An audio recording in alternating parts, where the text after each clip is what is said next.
Thinking of selling your home, there's one area many homeowners overlook when it comes to saving on taxes: capital improvements.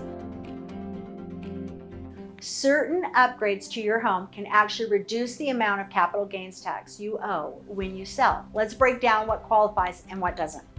When you make major permanent improvements to your home, those costs are added to your cost basis. That's the amount you originally paid for your property plus eligible upgrades. So a higher cost basis equals lower taxable gain when you sell. So here's a checklist of improvements the IRS generally approves. Adding a new room, like a bedroom, bathroom, sunroom, or a garage. Remodeling a kitchen or bathroom.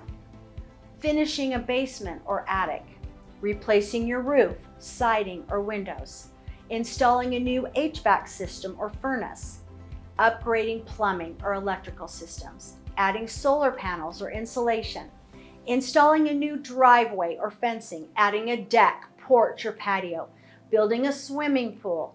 Converting a garage into living space or a home office, making accessibility upgrades like ramps or elevators, rebuilding after a fire, flood, or other casualty loss. So here's a tip.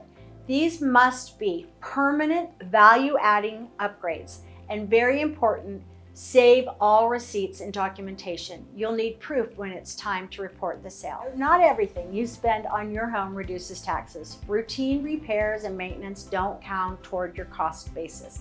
Things like repainting, fixing leaks or patching the roof, replacing a broken light fixture or faucet, cleaning, staging, lawn care, carpet replacement. Unless it's part of a full renovation, those things aren't going to count. These are considered cosmetic or routine and won't reduce your capital gains tax. So remember, capital improvements can save you thousands when it's time to sell. Track your upgrades, keep your receipts, and stay informed. For personalized advice, always consult a tax professional. My name's Leanne Gunnell, your real estate advisor and strategist in South Metro Denver.